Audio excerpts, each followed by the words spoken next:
15 अगस्त को स्वतंत्रता दिवस के रूप में चुना गया। जाने इस दिन का इतिहास। 15 अगस्त 1947 को भारत को आजादी मिली थी, लेकिन क्या आप जानते कि 15 अगस्त का दिन स्वतंत्रता दिवस के रूप में क्यों चुना गया था? आइए जानते हैं इस दिन का पूरा इतिहास।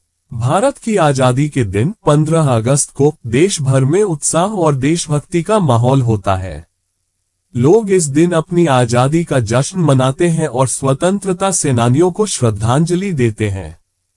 लेकिन क्या आपने कभी सोचा है कि 15 अगस्त को ही क्यों चुना गया?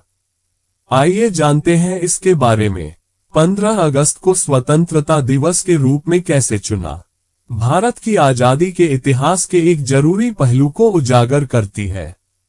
ब्रिटिश शासन के मूल योजना के अनुसार भारत को 30 जून 1948 को आजाद होना था। लेकिन नेहरू और जिन्ना के बीच पाकिस्तान के बंटवारे को लेकर पैदा हुए तनाव और सांप्रदायिक दंगों के बढ़ते खतरे ने इस योजना को बदल दिया। जिन्ना के पाकिस्तान को भारत से अलग करने की मांग के कारण लोगों में सांप्रदायिक झगड़े की संभावना काफी हद तक बढ़ने लगी थी, जिसके चलते भारत को 15 अगस्त 1947 को ही आजादी देने का फैसला लिया गया था। लॉर्ड माउंटबेटन ने 4 जुलाई को 1947 को ब्रिटिश हाउस ऑफ कॉमन्स में इंडियन इंडिपेंडेंस बिल प्रस्तुत किया, जिसे ब्रिटिश संसद में मंजूरी दी गई और बाद में 15 अगस्त को स्वतंत्रता दिवस के रूप में मनाने की घोषणा की गई। 15 अगस्त का ही दिन क्यों?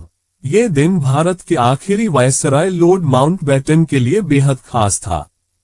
दरअसल 15 अगस्त 1945 को द्वितीय विश्व युद्ध के दौरान जापानी आर्मी ने ब्रिटिश सरकार के सामने घुटने टेक दिए थे।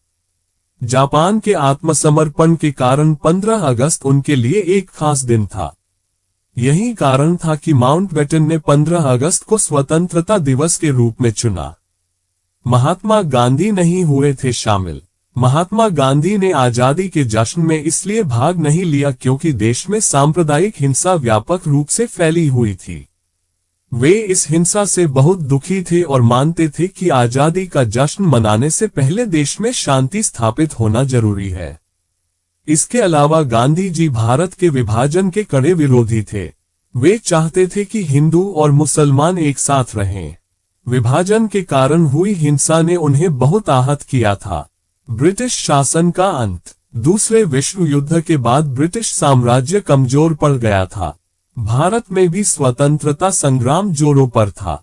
महात्मा गांधी के नेतृत्व में भारतीय राष्ट्रीय कांग्रेस ने अहिंसक तरीके से ब्रिटिश शासन के खिलाफ लड़ाई लड़ी।